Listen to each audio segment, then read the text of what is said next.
हर किसी को ये बात का पता है कि मात्र 2 किलोमीटर यहाँ से बाय एयर डिस्टेंस देखो आप तो मणिमहेश्वर कैलाश पर्वत है। और वो भी ऐसा कैलाश पर्वत है जो द्वितीय श्रेणी का कैलाश पर्वत है। जैसे कहा जाता है कि पहली श्रेणी को जो मानसरोवर को तिब्बत चाइना वाले को बताया हुआ है, और दूसरी श्रेणी का हमारे को, तीसरा उत्तराखंड ओम पर्वत को, चौथा श्रीखंड और पांचवा केंद्र कैलाश को। बहुत ही इसको दुर्भाग्य वाली बात बोलेंगे या फिर पता नहीं किस वजह से बहुत सारे लोगों को हमें जो है वो 84 का इतिहास या 84 की किस तरह से 84 प्रकट हुई क्या है वो हमें नहीं पता है। पिछले कल मैंने अपने घर में जाके अपने बड़ों से भी पूछा तो उनकी भी अलग अलग स्टोरीज थी मतलब। तो मुझे लगा कि किसी जिनको इनके बारे में ज़्यादा पता है उनसे पूछ के, ताकि लोगों को एटलीस्ट पता लगे जो हमारे कल्चर के लोग हैं, खासकर जो भरमौर के लोग हैं, कम से कम उन्हें तो हमारे 84 की महत्व का पता लगे कि 84 है क्या एक्चुअली। कल मेरी थोड़ी सी पंडित जी से बात हुई जब, तो तब मुझे पता लगा कि हम लोग कितने भाग्यशाली हैं जो यहाँ पे पैदा हुए हैं। और बहुत प्राउड फील हो रहा है कल से मुझे। और कल रात को उस तरह से नींद भी नहीं आई, यही सोच रहा था कि अभी तक इतनी एज हो गई है हमारी, हमें यही नहीं पता कि हम क्या कर रहे हैं, कहाँ पे हैं, इस चीज़ का महत्व क्या है। और ये सब जानने के लिए अभी आज हमने इनसे अनुरोध किया था पिछले कल कि थोड़ा सा इसके ऊपर वीडियो बनाया जाए ताकि लोगों को पता लगे कि एक्चुअली जो हमारा 84 स्थान है वो क्या है।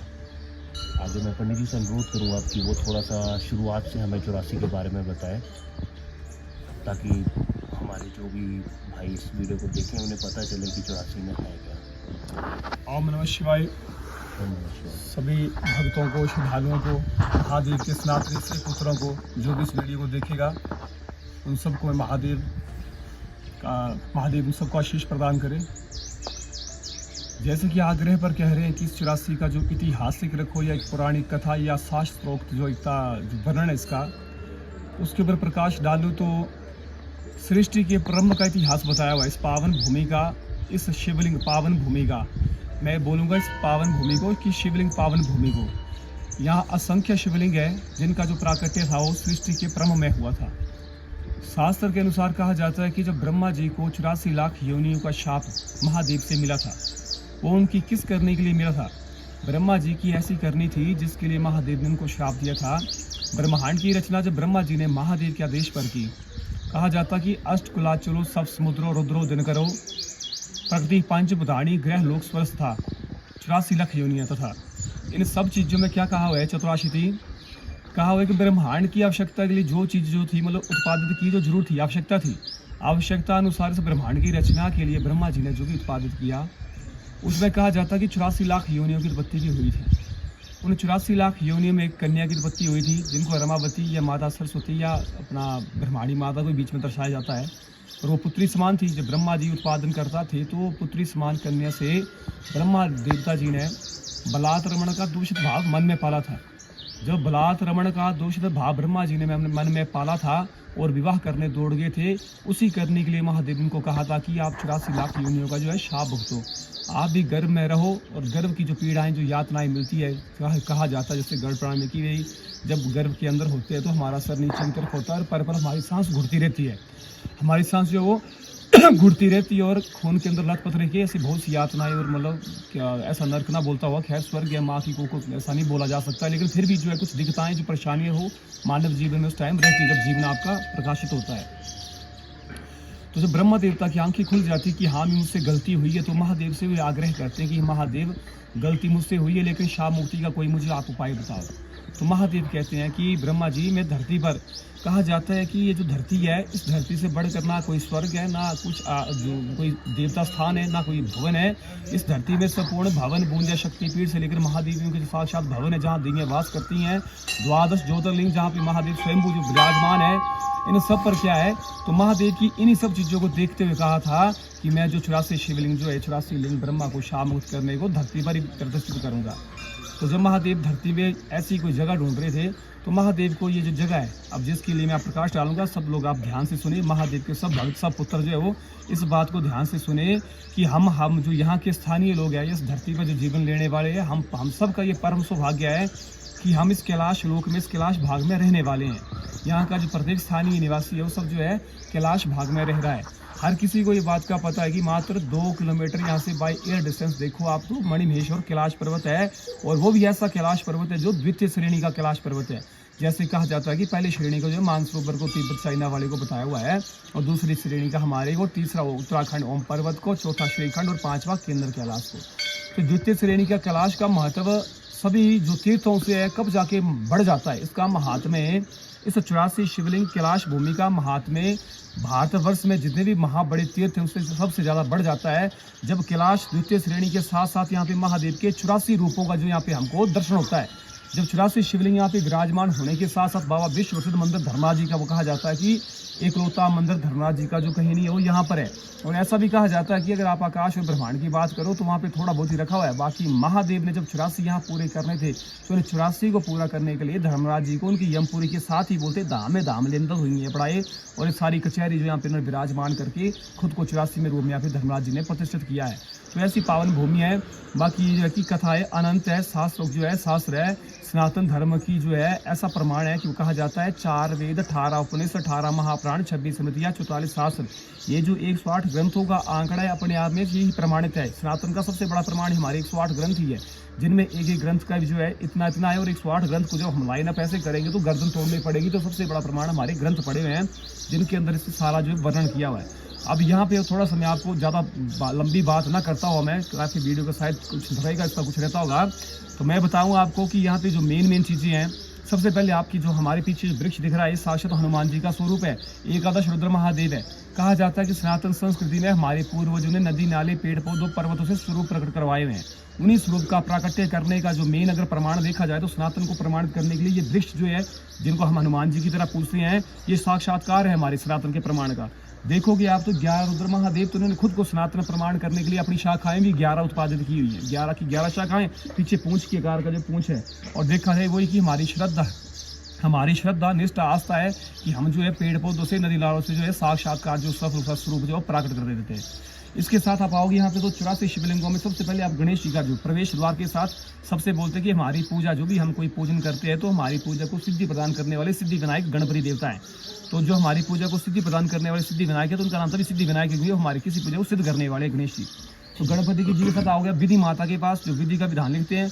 तो यहाँ भी महादेवी जिस श्रद्धा जिस निष्ठा जिस आशा से राजाओं ने 7वीं सदी में इस मंदिर का निर्माण किया है, इसको मैं मंदिर ना बोलता हुआ बोलूंगा कि भवन मतलब माता का गृहालय, माँ भवन देवी का गृहालय हो गया भवन। तो इस तरह इस श्रद्धा इस निष्ठा इस आस्था इस भक्ति से इतना समय देकर इसको बनाया है कि महादेवी भी क्या है विवश हो चुके हैं यहाँ पर जो है विराजमान होने को। तो इसलिए महादेवी यहाँ पे अपना जो साक्षात्कार दर्शन हमको कराती है। हाँ, हमारी आस्था और विश्वास उस तरह का रहना चाहिए कि हम उनका साक्षात्कार कर सके। बाकी महादेवी की जो उपस्थिति है वो यहाँ स्वयं दर्ज की जाती है। इसके बाद आप आओगे जो शिवलिंग जो आपको दिख रही है अनंत शिवलिंग और असंख्य शिवलिंग। इस पावन शिवलिंग भूमि में आप जितने कदम रखोगे उतने असंख्य शिवलिंग के आपको दर्शन आपकी नैनों को और आपके यहाँ पे आप ध्यान को आपको जो है अर्पण होंगे। यहाँ पे ऐसे अनंत शिवलिंग है जैसे तारकेश्वर लिंगम, अर्धनारेश्वर, बिजलेश्वर, कल्पलेश्वर, मौनेश्वर। एक बात और बताऊं, यहाँ पे मौनेश्वर महादेव का जो लिंग है, जब महादेव मौन अवस्था में चले गए थे, माता सती हुए थे, तो उसमें महादेव का प्राकृतिक रूप से दर्शन होता है। महादेव जो मौनेश्वर महादेव आपके पीछे है, महादेव बिल्कुल इसी स्थिति में पद्मासन में बैठकर समाधि में लीन और मौन अवस्था में है। तो महादेव का बिल्कुल ऐसा चित्र, उनकी पूरी बगल यहाँ से दिखती है, पूरा सर का जो भाग है पूरा शिवलिंग में साक्षात्कार होता है। ऐसे बहुत से चमत्कार और जो बहुत से अद्भुत बोलूं और रहस्यमयी महादेव के दर्शन बोलूं, यहाँ आप सबको उपलब्ध हो सकते हैं। तो मेरा आग्रह रहेगा सभी सनातनियों से, सभी महादेव के पुत्रों से, इस भारतवर्ष के संपूर्ण एक एक प्रत्येक व्यक्ति से कि अपने इस मानव जीवन में जो आपने जन्म लिया हुआ है, इस परम पावनमयी शिवलिंग भूमि और अद्भुत और रहस्यमयी जो यहाँ के महादेव के दर्शन है, इनका दर्शन करना अपने इस जीवन में ना भूले और परम सौभाग्य से इनके दर्शन की प्राप्ति स्वयं को करवाए। बाकी धर्मराज जी की नगरी की बात बता रहे हैं कि जो कचहरी कहा जाता है कि सबसे बड़ी कचहरी यहाँ पे 84 लाख योनियों में जन्म लेने वाली 84 लाख प्रजातियाँ जब देह का त्याग करेगी तो उनकी जो जीवात्मा है वहाँ पे जीवात्मा के जो चरण चिन्ह बने हुए हैं वहाँ पे आके खड़ी होती है। ऐसे यहाँ पे चित्रगुप्त जी की पोथी है जिसको बही खाता बोलते हैं कि हिंदू सनातन संकल्प में सनातन धर्म में संकल्प शक्ति की बड़ी प्रधानता है। आप अच्छा कर्म करो, बुरा कर्म करो, संकल्प करो ही करो।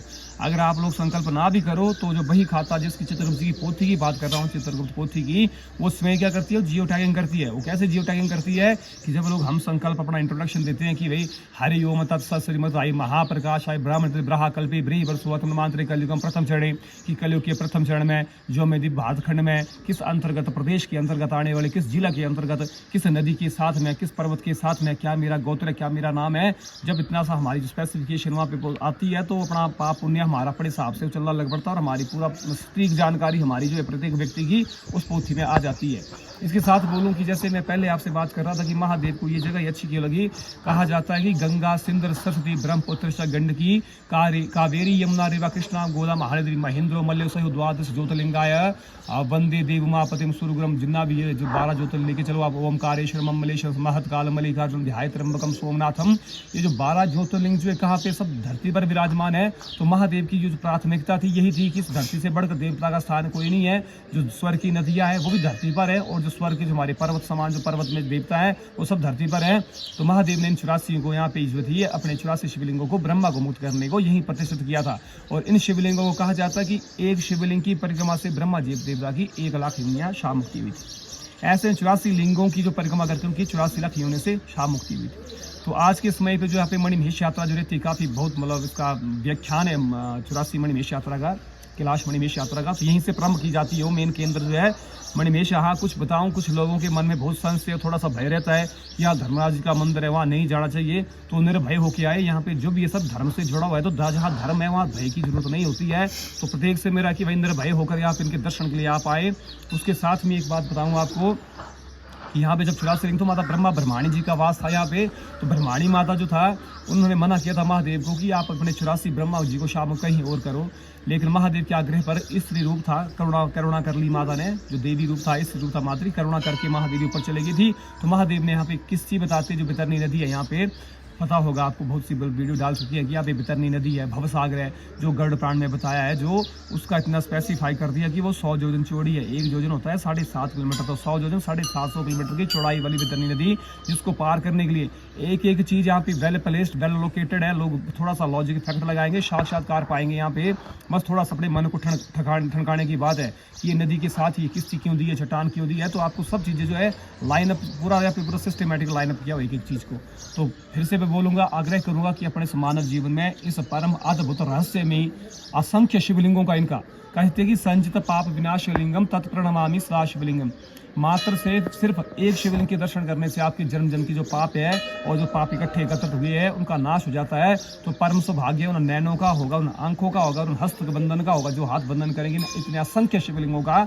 तो आए और असंख्य शिवलिंगों की असंख्य और चतुराशीति शिवलिंगों का यहाँ पे दर्शन करके खुद के जीवन को सफल बनाए। ईदेशा महादेव काल हर कष्ट हर दुख दरिद्र सर भयो हर हर सर पापो हर हर नमो शिव पार्वते पते हर हर महादेव की जय। ओम नमः शिवाय। पंडित जी की बातें सुनने के बाद बहुत सारी चीज़ें समझ में आई और बहुत अच्छा भी लगा।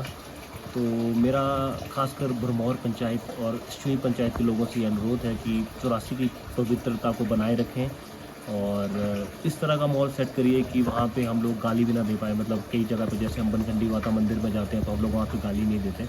तो 84 में भी इस तरह का माहौल बनाइए और जो चीज़ें जो आप मंदिर में नहीं करते हैं वो चीज़ें पूरी 84 में प्रांगण में मत करिए। मतलब मेरा बोलना जो चीज़ें गलत हैं वो मत करिए वहाँ पे।